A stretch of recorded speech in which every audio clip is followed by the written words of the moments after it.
Thousands of Google employees have signed a petition urging the company to pull out of a project which harnesses artificial intelligence and could improve drone targeting. The employees are outraged Google's technology could be used by the Pentagon's Project Maven to better identify both targets and civilians. They also want the company to announce a policy that it will never build warfare technology, reminding Google the company motto is "Don't be evil." Google have responded to the petition by claiming the technology is intended to save lives and people from having to do highly tedious work.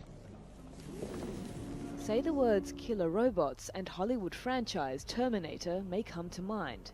But while artificial intelligence experts say that sort of advancement in autonomous lethal weapons is decades off, other systems are already being developed, including Russia's robot tank, BAE Systems' long-range autonomous missile bomber, and Samsung's Sentry gun, which can fire at will and is already deployed along South Korea's demilitarized zone.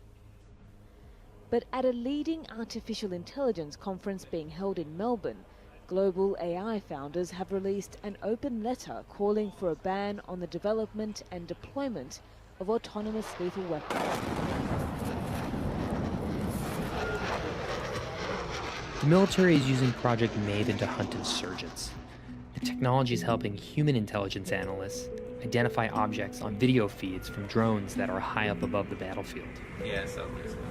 You know, it's kind of like a Facebook photo in how it learns.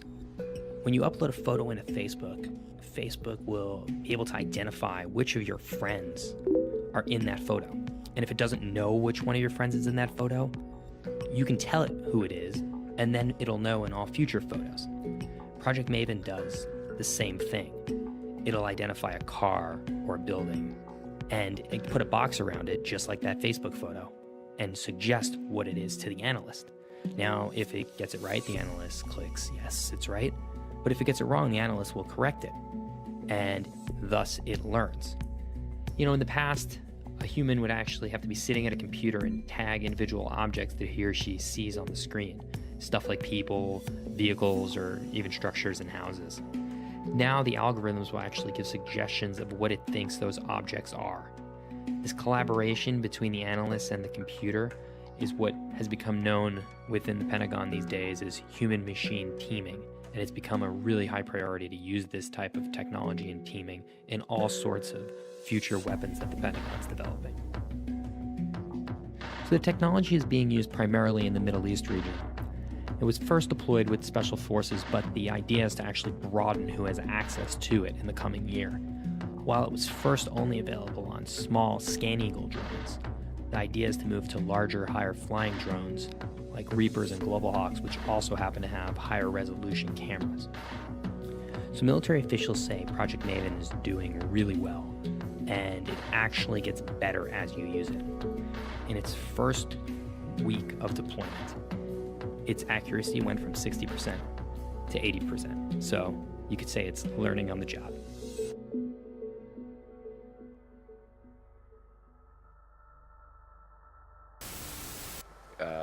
But the thing that's most dangerous is, and it's the hardest to kind of wrap, kind of get your arms around because it's not a physical thing, is kind of a deep intelligence in the network. He said, well, what harm could a deep intelligence in the network do? So, well, it could start a war by doing fake news and spoofing email accounts and fake press releases, and just by manipulating information. The pen is mightier than the sword. I